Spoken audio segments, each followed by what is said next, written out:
So the first thing that most people would not understand is what the media is looking for. And the answer is very straightforward and very simplistic. And that is the media is looking for content. They're always looking for content. So if you've got content that the media are interested in, then there is every chance that they will utilize it, because they need to fill those TV news services. They need to fill their newspapers. They need to fill their radio stations and their news services on radio and their programs.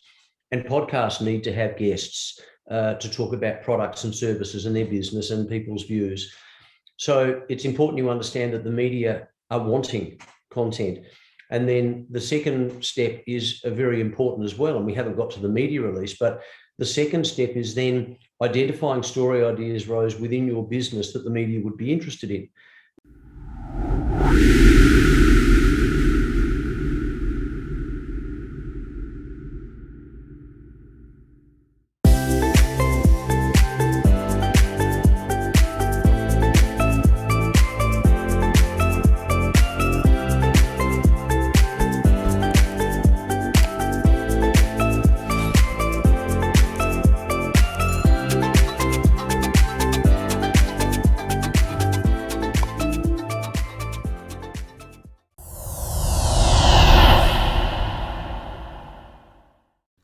Talking with the experts.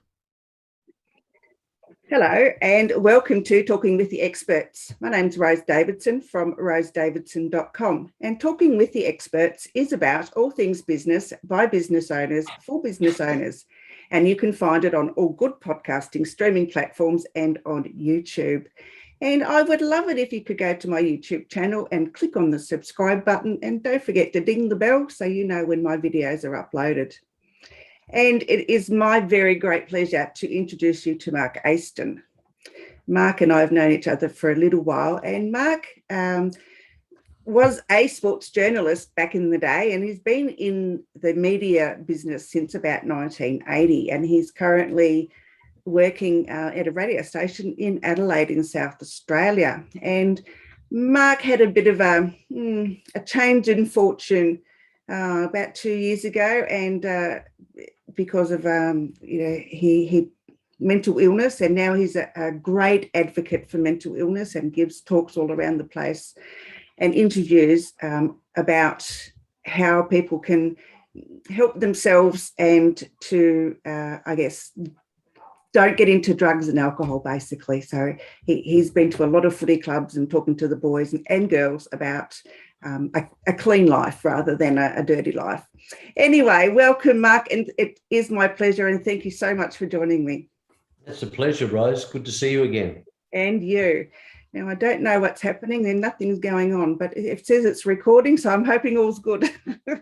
So tell me a little bit about your journey since you come out of rehab, because I know it's been really, you've joined a new radio station and you're doing all these sorts of really great stuff around the place. So if you'd just like to share, please, a little bit about what you've been doing.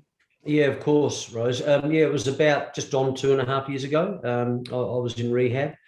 And at the time it was horrendous. I can remember putting my head down on the pillow on the first night and thinking, oh my God, what on earth is going on? Did it come down to this? But then almost at the same time, I had a sense of relief and thought, wow, this is an opportunity to start again and to get things right. So and that's what I'm attempting to do. I say attempting because it's always a challenge, and when you have when you have dependency issues, it is a day-by-day thing, but I'm doing really well. I mean, I've been clean ever since, which I'm very proud of. When I first came out, I lived with my sister for about 12 months, maybe a fraction longer than that, and I just took it easy. I just took it really easy. I was under no pressure to get a job. My sister was very kind to me, very, very, very generous to me, allowing me to stay at her place with the 2 kids and my dog. And that was, it was a wonderful blessing. And then I started to get back into some of the stuff that I do, some of the online type stuff I do, where I do similar things to what you're doing, only focusing specifically on mental health.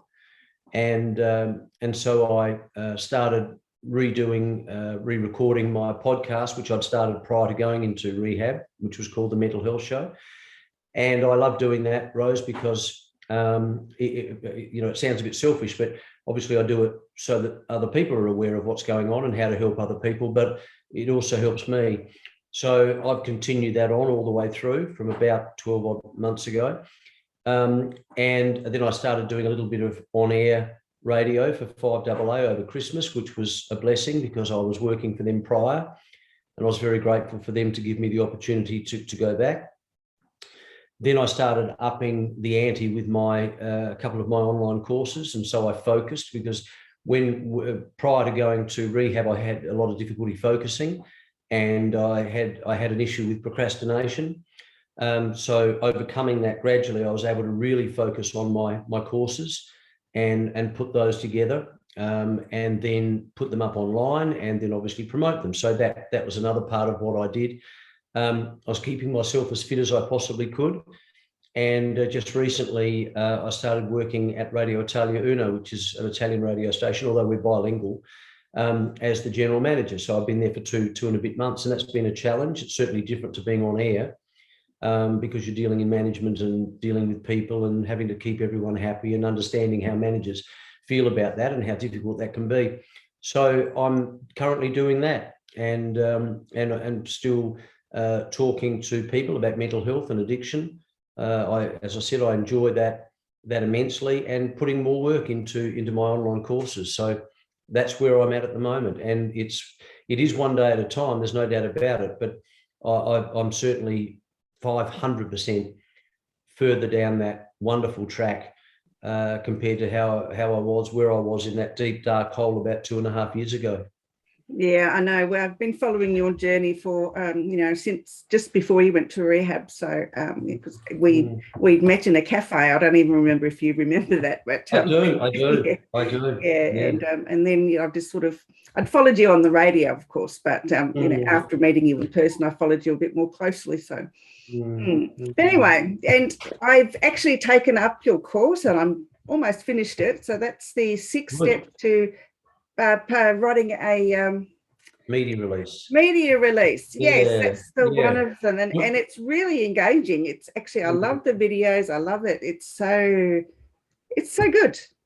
Well, thank you. I mean, it took me a while. It's actually called 6 Steps to Free Media Publicity, which obviously includes how to write a media release. But yeah, it did take me a long time, and doing any course like that where there's 4 or 5 hours worth of creative content, it's difficult. It's it takes time to write it. It takes time to think about the modules. It takes time to shoot the videos and then find the platform to put it up and all of that. But I'm proud of myself for doing it. It took a long time, but it was worth it. And hopefully it's helping a lot of people who want to do their own publicity. Yeah, I because I'm with Healing Through Love, I find it quite challenging to write a media release, and doing the course was it's helped me a great deal, and templates that you've given, they're better than the ones I found online, so much more helpful. Well, that's good, and as you say, it focuses on a number of areas, and one of them is how to write a media release. But I think what people don't understand is they don't understand what the media want, and they don't understand how to identify a story idea within their business. And you need to know that before you write the media release. Otherwise, you sort of don't really know what you're doing. So hopefully it covers all of the topics and all of the areas that people who work in and run public relations firms, they know that. And when you go to a PR firm and obviously pay a monthly fee and obviously pay a fee when they get you publicity, hopefully, the course is clear enough and interesting enough to give people who want to do their own publicity those tools, which was the goal. Yeah, I'm wanting to know if you'll share a little bit about, I mean, I don't want you to give the whole course content away, but I would like you to share with the audience, please, just some of the things that they should be mindful of when they are writing a press release, because I know it's really important to get the steps right. If you don't get them right, then it's just going to end up in the shredder. So no, of course, I'm more than happy to do that. So I'll go back a step, and I'll give you a brief overview of the key points that you need to know. Brief overview, and this will be enough for people to at least start thinking, okay, that's something I'd like to do, or it's too overwhelming. So I mentioned earlier, you need to understand what the media wants.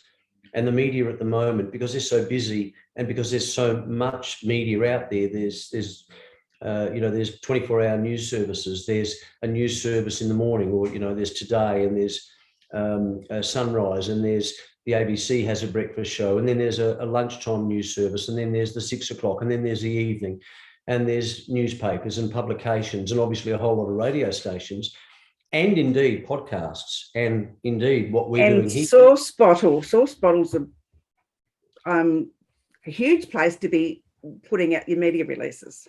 Absolutely. So the first thing that most people would not understand is what the media is looking for, and the answer is very, very, very, very straightforward and very simplistic, and that is the media is looking for content.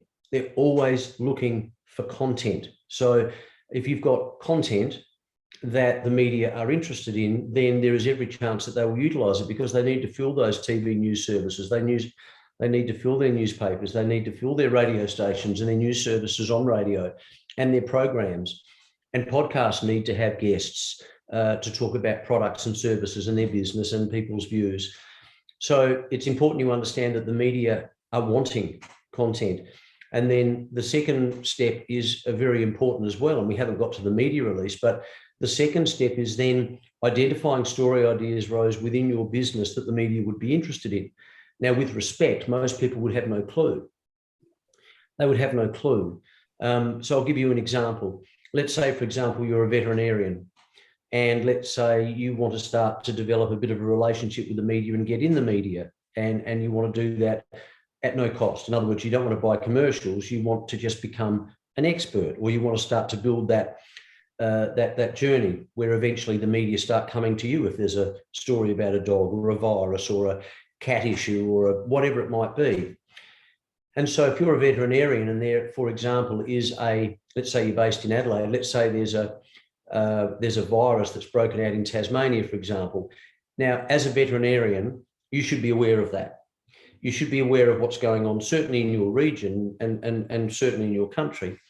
And so even though that virus hasn't hit South Australia or Adelaide, as a veterinarian, you should be thinking, now, that's a nasty virus. It might get to Adelaide, it may not, but that means that you then have an opportunity to what you call piggyback off the back of another story.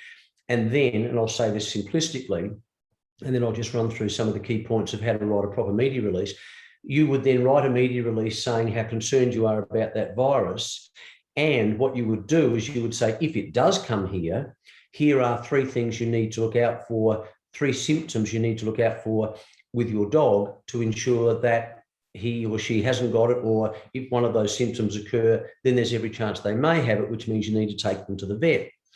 So in a very general sense, that's what you'd put in that media release. You would then send it to Channel 10. I'm talking Adelaide here. Channel 10, Channel 9, Channel 7, the ABC, 5AA, 891, which are 2 talk stations, probably 2 FM stations as well, because a lot of people have got cats and dogs, and a lot of people are worried about their pets and they love their pets. And you would send it to the newspapers locally. And so you would send that to them. And what happens is, and I'll give you an insight into how a journalist or a chief of staff, who was the person that probably would get that media release, let's say at Channel 10, in the Channel 10 newsroom, what they would do is they'd get that media release and they'd go, well, that's interesting. Yes, I saw that story. That's happened in Tasmania. It hasn't happened here. Now, remember, this is the media thinking now. Hasn't happened here, but this guy's interesting. He's a veterinarian, and he's actually saying these are the things that the dog owners need to look out for to ensure that their dog doesn't get this virus, or these are the symptoms to indicate that their dog does have a problem. So the media think, and this is how they think a lot of our viewers have got dogs. Let's run this story. We're not going to say the virus is here. We're just going to say something like a major warning from a local veterinarian who says we must ensure that we take precautions, to make sure that, I'm just making this up as I go, but to make sure that our pet dog, is not subjected to this virus that's just hit Tasmania. And so what happens is the media are what we call localizing it. So it's a Tasmanian story, but they'll do the story in Adelaide saying, if the virus does come here, this is what veterinarian Mark Aiston says you should look out for, or this is what you should do if your dog gets the virus, or this is what you should do to ensure your dog doesn't get the virus. And that might be, don't take him to the park for a week, don't let him drink out of someone else's bowl, feed him this, whatever it might be. And so then they come out to the veterinarian's vet clinic, they interview Mark Aiston. Mark Aiston standing in front of his veterinarian clinic sign, saying things like, yes, this is a very dangerous virus. I grant it, it hasn't come here to Adelaide, but let's not be, let's not rest on our laurels, and just understand that these are the symptoms, so you need to watch out for them, or whatever it might be. So that night that story goes to air. It didn't cost that veterinarian a cent. And what happens is it increases his or her credibility, provided they perform well on camera. They don't want to be a bumbling, mumbling fool, but people will look at that and they will think far more credibility, or they'll think that veterinarian has far more credibility when they see them on a news story, as opposed to if that veterinarian spent $5,000 on some commercials. Because when you spend that amount of money on a commercial, or any amount of money on a commercial, obviously you are going to say something good about your business, and people know that. But when you are not promoting your business, but you're doing it indirectly in a news story, then what happens, Rose, is people go, gee, she knows what she's talking about. That's interesting. She comes across as being really empathetic and very knowledgeable. She's not in our area, but we should take our dog down and get him desexed. So that's how it works. That's just one example of a veterinarian's, an example with a veterinarian. And just very briefly, so when you write your media release, what you need to do is you need to write your headline that is interesting, that is different, that is eye-catching. And when the person within the newsroom gets that media release, whether it be via email, generally it's via email these days, or it might be faxed, and they open it and read it, that top 2 or 3 lines must stand out. Because they are so busy, Rose, they'll just read the top line. If there's no interest, they'll just throw it in the bin. And yet it might be a good story, but the person has what we call buried the lead. So they haven't written it in a way where that first paragraph, which should be in 20-point font, capitalized and bolded, hasn't stood out well enough. And of course, and that it needs to be something that, as I say, switches the light on in the journalist or the chief of staff, and they go, wow, that's interesting. And again, let me have another go at it. It might be something like Tasmanian virus, a danger to South Australian dog owners, 3 tips or 3 things you must ensure you do to make sure your dog is safe, or something like that. Yeah. I've just thought about that off the top of my head, but that sort of headline gets the chief of staff or the reporter interested straight away. Then they read the next 2 or 3 pages, which are a background on what's going on in Tasmania, how it's dangerous to dogs in South Australia, maybe a quote from the veterinarian, maybe some more tips, and then the contact details down the bottom. That is the type of media release. And I hope I explained that well enough. That's the type of media release based around a story that's going on at the moment that the media would be interested in. And the reason that they'd be interested in it, and I'll mention it again, is because there are a number of reasons.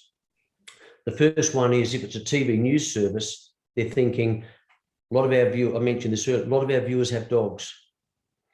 So they know that they've got an instantaneous audience. They know that when people hear in a promo, beware of this virus in Tasmania, anyone with a dog is going to go, oh, I better watch that story. That's the first reason. The second reason is that it's information. It's key information for those people. So it's not just saying the story's happening. It's saying these are the things that you need to do to ensure your dog doesn't get the virus, or to identify whether or not your dog has got the virus, or whatever. So there's two reasons why the media would think this is a good story, even though it's not here in Adelaide at this point. Does that make sense? Oh, absolutely. Yes. But, and you're right that the general public don't know how to do a media release. I didn't know how to do one either until I took your course. What you can go to Dr. Google all you like, but until someone actually explains it to you in plain English so that it can be understood as you do in your videos, I was still a little bit confused about what I was supposed to write.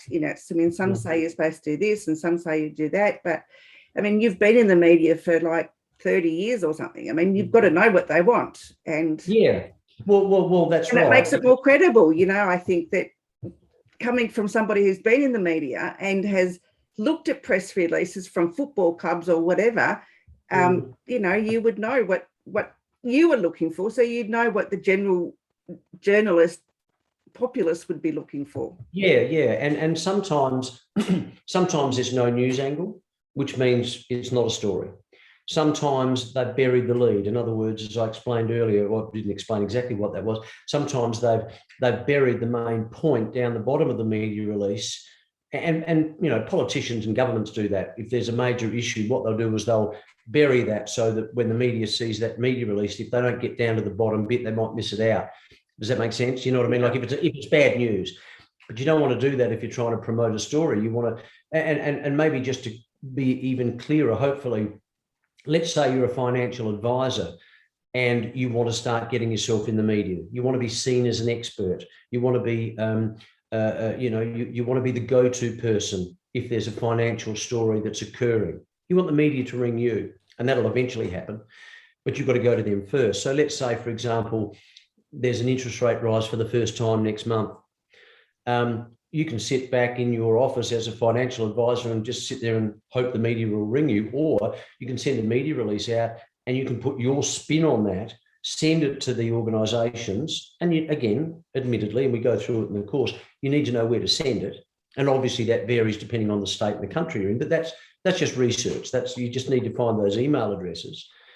And so you would send that media release to the media about your take on the latest interest rate rises. And what will happen is when that story occurs, the media will be looking for 2 or 3 people. They'll be looking for probably a grab from the finance minister that announced it or someone from the government. They'll be looking for a family who are being affected by it, whether it's good or bad. And they'll be looking for an expert. And you can be that expert, but you need to let the media know you're available. And the exciting part is, over a period of time, when you start to build that relationship with the media, they start to come to you. So there's a major change in superannuation just been announced by the government, and the journalist walks into the newsroom and the chief of staff says, well, we need a story on this. And he goes, yeah, okay, I'll give Mark Aiston a ring. He's been fantastic over the last 12 months. He's been sending it.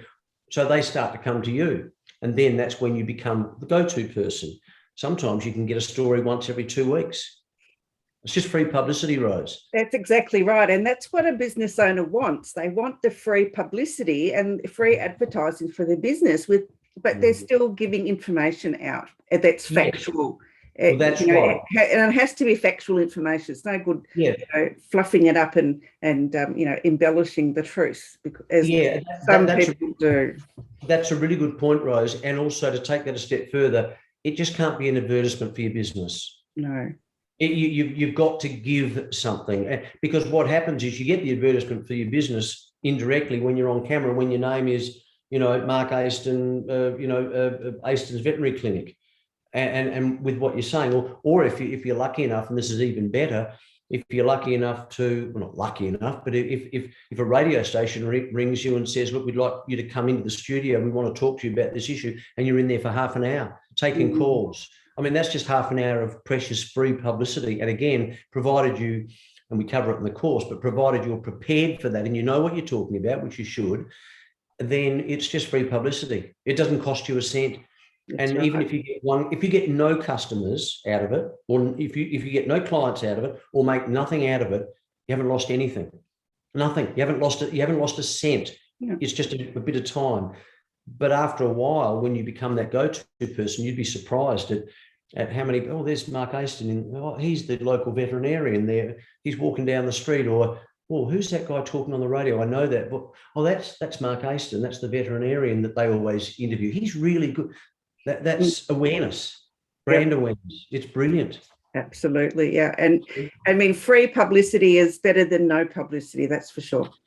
It is. And as I said at the start, Rose, I firmly believe that doing it this way, and admittedly you need to learn the steps, but doing it this way, parking the fact that it's free, I firmly believe, and I stand by this, that it is far more credible than a paid commercial.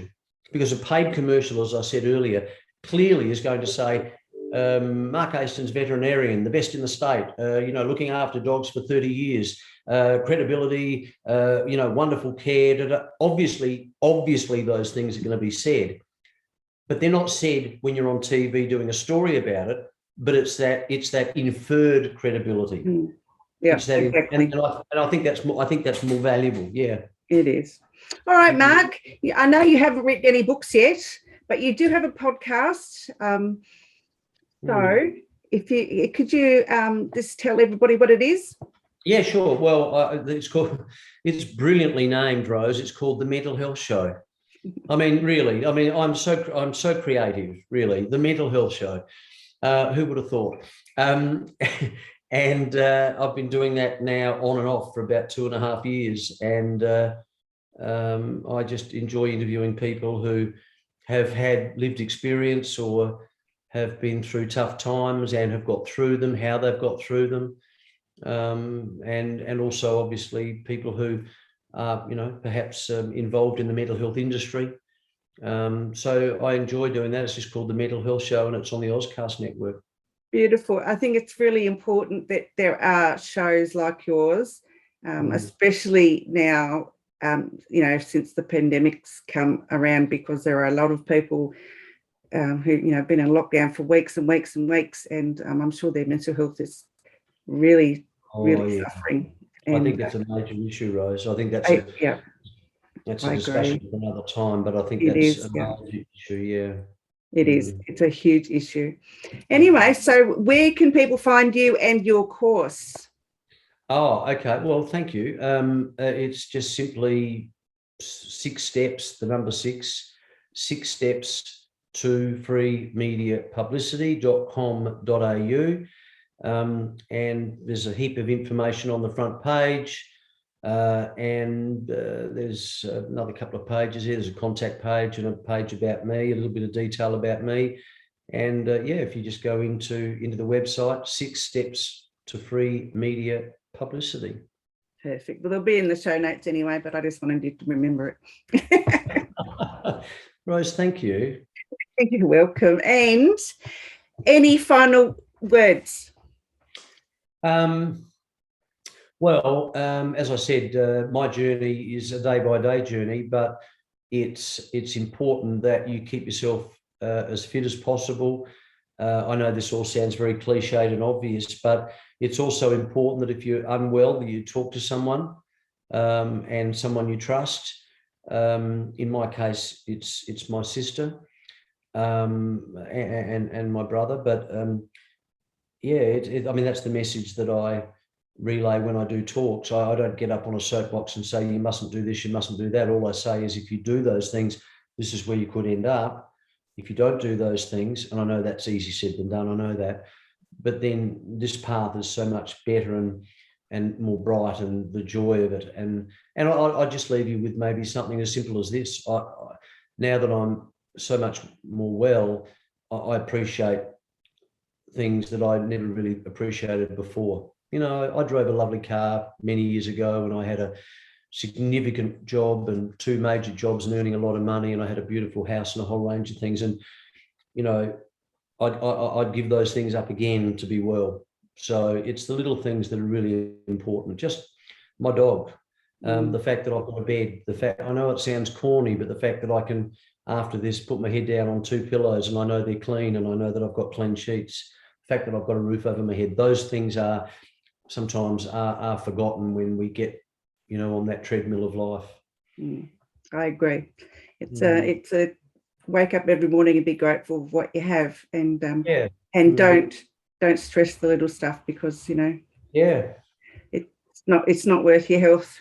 No, it's not. And the other thing I'm really appreciative of is those flowers in the background.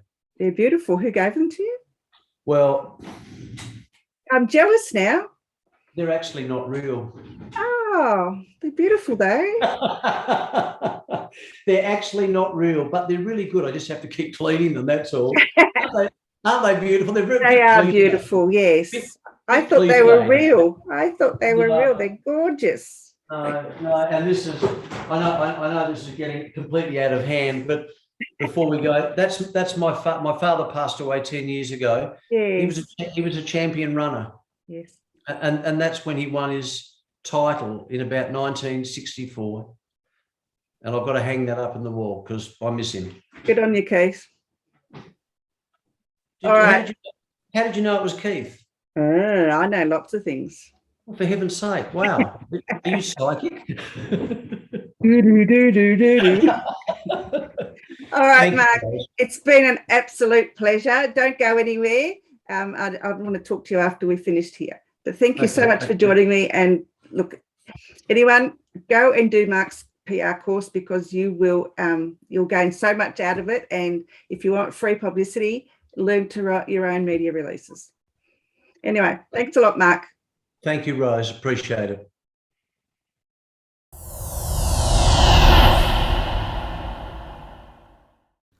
Talking with the experts.